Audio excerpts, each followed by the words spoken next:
नमस्कार, आप देख रहे हैं एशियन न्यूज और मैं हूं आपके साथ पद्मा कुलदीप। बहुत स्वागत है आपका हमारे खास पेशकश प्रेम की डोर में। हमारे साथ पंडित विनीत शर्मा जी हैं। पंडित जी, बहुत बहुत स्वागत है आपका। जी, हमारे खास प्रोग्राम में तो चलिए शुरुआत करते हैं। रक्षाबंधन भाई बहन के बीच अटूट बंधन का प्रतीक है। बहनें अपने भाई की मंगल कामना करती हैं, लेकिन रक्षाबंधन का ज्योतिष के अनुसार क्या महत्व है? क्योंकि हर साल सभी के मन में एक संशय बना रहता है कि क्या इस साल भी रक्षाबंधन में भद्रा का साया है? भद्रा काल में राखी बांधना क्यों अशुभ मानते हैं? किस शुभ मुहूर्त में रक्षाबंधन मनाए? ये तमाम तरह के सवाल होते हैं जिसे हम जानेंगे हमारे कार्यक्रम में। तो चलिए शुरुआत करते हैं।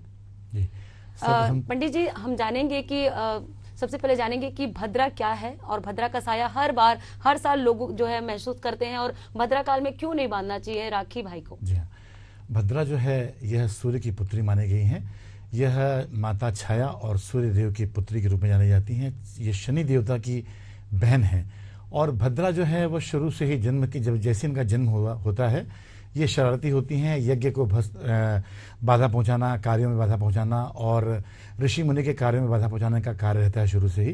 तो भद्रा जो है, जब कभी भी भद्रा लगता है रक्षाबंधन के समय में, तो उस समय में माना जाता है कि यह उस समय में हमें राखी बंधन, जो बहनें हैं वो भाइयों को राखी ना बांधे, क्योंकि इसके पीछे कहानी मानी गई है, किंवदंती मानी गई है कि शूर्पणखा जो बहन थी रावण की, इन्होंने भद्रा काल में ही अपने भ्राता रावण को राखी बांधी थी। और रावण जो थे 7 बार को उन्होंने पृथ्वी को जीता था, परंतु वे अपनी बहन की मूर्खता की वजह से और हट की वजह से जो है भगवान रामचंद्र जी के हाथों मारे जाते हैं। तो ये मान्यता है कि भद्रा काल में कभी भी बहनों को राखी नहीं बांधनी चाहिए, अर्थात भाई बहनों को रक्षाबंधन का त्यौहार कभी भी नहीं मनाना चाहिए। तो ये भद्रा का महत्व है। इस बार भद्रा काल कब से कब तक रहेगा पंडित जी, हम जानना चाहेंगे। जी हाँ, जो इस रक्षाबंधन का जो त्यौहार है वह 19 अगस्त सोमवार को हम मना रहे हैं आज। और यह जो भद्रा काल जो है लगा हुआ है रविवार के दिन रात्रि 3:04 से लगा हुआ है। और 19 अगस्त आज को दिन यह 1:30 तक भद्रा काल रहेगा। अर्थात 1:30 के उपरांत जो है हम बहनें जो हैं अपने भाइयों को राखी बांध सकती हैं। रक्षाबंधन का पर्व धूमधाम से मनाया जा सकता है। इसके साथ ही विशेष ध्यान रखने वाली बात है कि जो राखी बांधने का जो सही मुहूर्त है वह दोपहर 1:31 से लेकर शाम के 6:59 तक का काल का है, क्योंकि 7 बजे से पंचक काल लगने वाला है। तो ये जो मुहूर्त है इस समय का वह 1:31 से 6:59 का जो काल है, यह शुभ काल माना गया है, पवित्र काल माना गया है, जिसमें भाई अपने त्यौहार मना सकते हैं, भाई बहनें जो हैं इस पवित्र त्यौहार को मना सकते हैं। जी बिल्कुल पंडित जी, रक्षाबंधन भाई बहन के अटूट प्रेम का कहते हैं रक्षाबंधन को। और जैसे मुहूर्त भी देखा जाता है, हर तीज त्योहार में हम मुहूर्त तो देखते ही हैं, लेकिन रक्षाबंधन के दौरान खासकर मुहूर्त को देखा जाता है। तो क्या शुभ मुहूर्त है इस साल रक्षाबंधन के लिए? इस साल 90 सालों में ये सबसे बड़ा शुभ योग पड़ रहा है कि शश नामक राजयोग बन रहा है।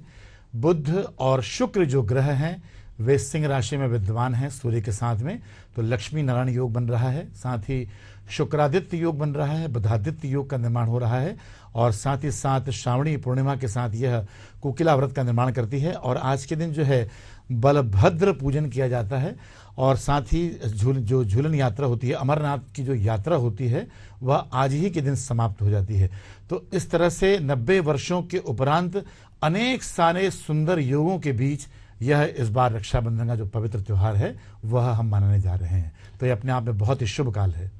जी बिल्कुल पंडित जी, बहुत से लोग जो है मुहूर्त भी नहीं मानते हैं, अपने ही तरीके से त्योहार को मनाने की कोशिश में रहते हैं। ऐसे में कैसे मनाए रक्षाबंधन, और भाई की कलाई में बांधने वाली राखी कैसी होनी चाहिए? जी हाँ, बहुत अच्छा प्रश्न पूछा आपने। जो भाई को हम राखी बांधते हैं, बहनें जो हैं वो किसी भी रूप में खंडित नहीं होनी चाहिए, अर्थात वे कोई पुराने समय में कोई उपयोग की हुई नहीं होनी चाहिए। इसमें सबसे जो महत्व होता है रक्षाबंधन के मनाने का, वह होता है जो मौली का जो धागा होता है वह सबसे पवित्र, विशुद्ध और हमारी जो सांस्कृतिक परंपरा है वह राखी मानी जाती है। तो मौली के धागों को बांध करके बहनें जो हैं अपने भाइयों को राखी मना सकती हैं। इसके अलावा प्लास्टिक आदि की जो राखियां हैं वो बिल्कुल भी प्रयोग नहीं करनी चाहिए। खासकर जो चाइनीज चीज़ें होती हैं इनके उपयोग से हमें पूरी तरह से बचना चाहिए। और मौली धागा जो है वही मूल राखी के रूप में जानी जाती है, और इसे ही बहनें जो हैं अपने भाइयों को बांधें। साथ में इस बात का विशेष ध्यान रखें कि जो आरती की जो थाली जो बहनें सजाती हैं अपने भाइयों के लिए, उसमें कपूर हो, रौली हो, कुमकुम हो, अग्नि हो, दीपक हो, पुष्प हों और श्रीफल उसमें रखा हुआ हो। क्योंकि श्रीफल हम इसलिए रखते हैं क्योंकि श्री जो है, श्रीफल जो है, नारियल जो होता है, वह लक्ष्मी का प्रतीक माना जाता है। भाई के जीवन में लक्ष्मी का आगमन हो, धन संपदा बढ़े, सुख समृद्धि बढ़े। और इसके साथ ही सबसे जो पवित्र मंत्र माना गया है, वह मंत्र माना गया है, येन बद्धो बलिराजः दानवेंद्रो महाबलः तेन त्वाम प्रतिबद्धामि मा रक्षम माचलः माचलः। इस मंत्र के द्वारा भगवान विष्णु ने राजा बलि को यह मंत्र दिया था और उनको ये कलाई मौली धागा बांधा था कि प्रत्येक जन की, प्रत्येक गण की वे रक्षा करेंगे और प्रत्येक जन समूह को, प्रत्येक प्रजा को विष्णु भगवान का प्रतिनिधि या विष्णु भगवान के दूत समझ करके रक्षा करेंगे। और इसमें मैं बताना चाहूँगा मित्रों कि मुहूर्त का पालन करना क्यों आवश्यक है। जैसा हमने पूर्व बताया कि शूर्पणखा ने भद्रा काल में अपने भ्राता को, रावण भाई को राखी बांधी थी। और आप देखेंगे कि उसका हर्ष क्या हुआ कि बहन की बेवकूफ़ी की वजह से, एक बहन की अनावश्यक जिद की वजह से रावण जो है वो मारा जाता है। और जिसने 7 बार पृथ्वी को जीता था वह भगवान रामचंद्र के हाथों मारा जाता है।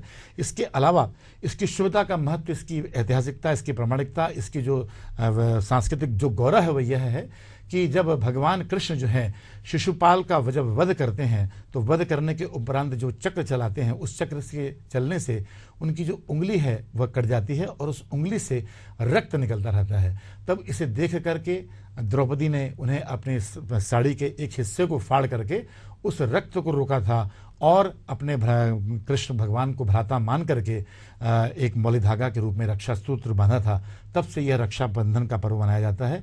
अन्य किंवदंतियों के अनुसार एक बार जो इंद्र हैं, देवराज इंद्र हैं, असुरों से युद्ध में परास्त होते रहते हैं, तो उनकी जो पत्नी है शुचि जो होती हैं, वे देवगुरु बृहस्पति के पास जाती हैं और उन्हें देवगुरु बृहस्पति से आग्रह करती हैं कि वे इंद्र के हाथ में रक्षा कवच के रूप में मौली धागा को बांध दें।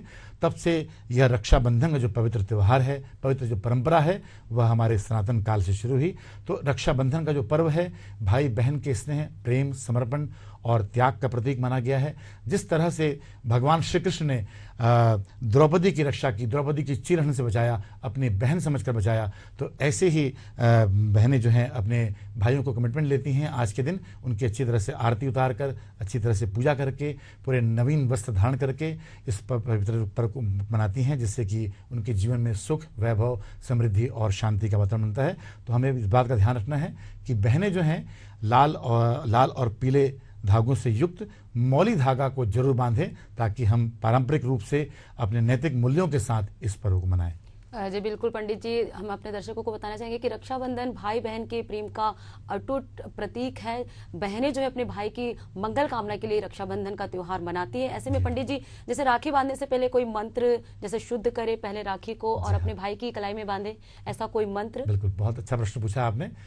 चूंकि श्रावणी पूर्णिमा के दिन रक्षाबंधन का त्यौहार मनाया जाता है, तो आज के शुभ दिन बहनें और भाई दोनों का हुई ये दायित्व बनता है कि वे सूर्योदय के पूर्व उठकर स्नान कर लें। आज के दिन जो पूर्णिमा का जो काल होता है वह स्नान के लिए भी जाना जाता है, दान के लिए भी जाना जाता है। इसका बहुत विशेष महत्व है।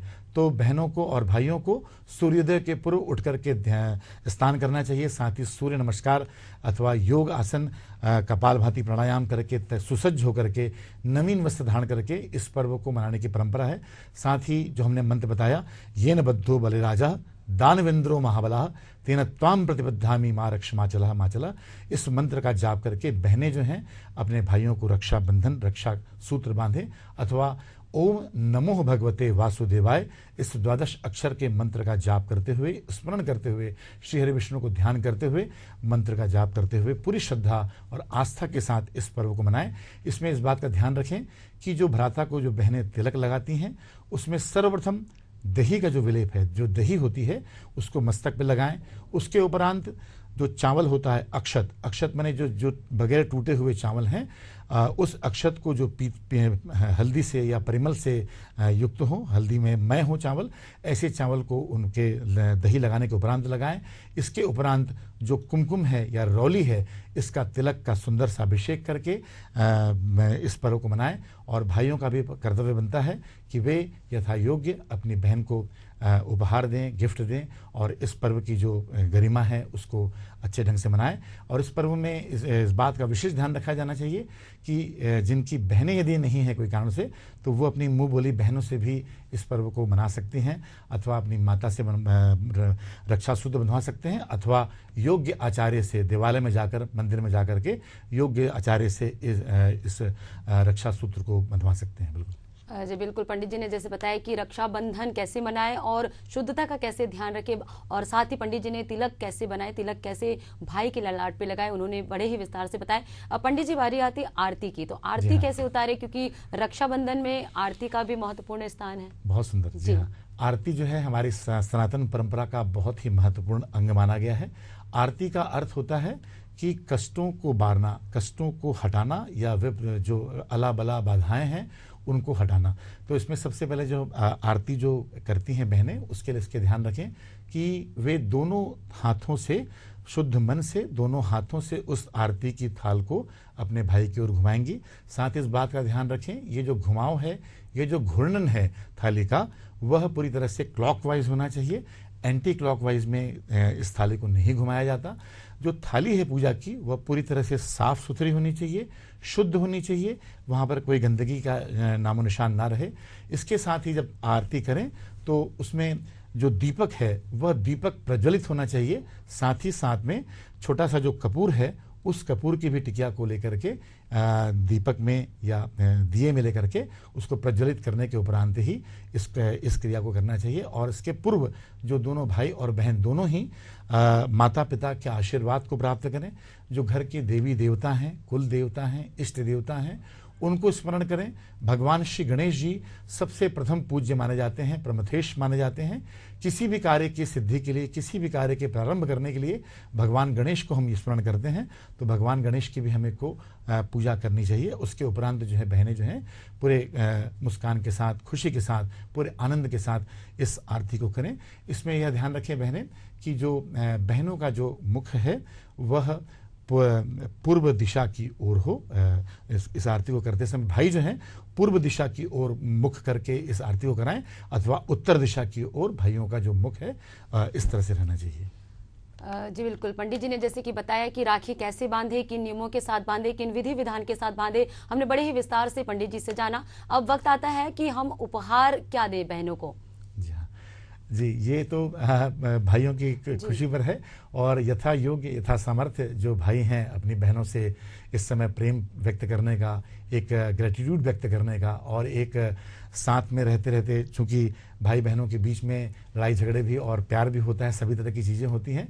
तो ये बहुत ही शुभ दिन होता है कि भाई अपनी खुशी से जो बहनों को जो प्रिय चीज़ें हों, बहनों को जो अच्छी चीज़ें रखती हों, जो बहनों की फेवरेट चीज़ें हों, उसको वो उस दिन गिफ्ट के रूप में दें, उपहार के रूप में दें, जिससे कि ये जो भाई बहनों का जो संबंध है, आत्मीय संबंधों को जोड़ने का और उन संबंधों को नवीन बनाए रखने का यह सबसे अच्छा त्यौहार माना गया है। इस त्यौहार के माध्यम से भाई जो हैं अपनी बहनों को खुश रख सकते हैं।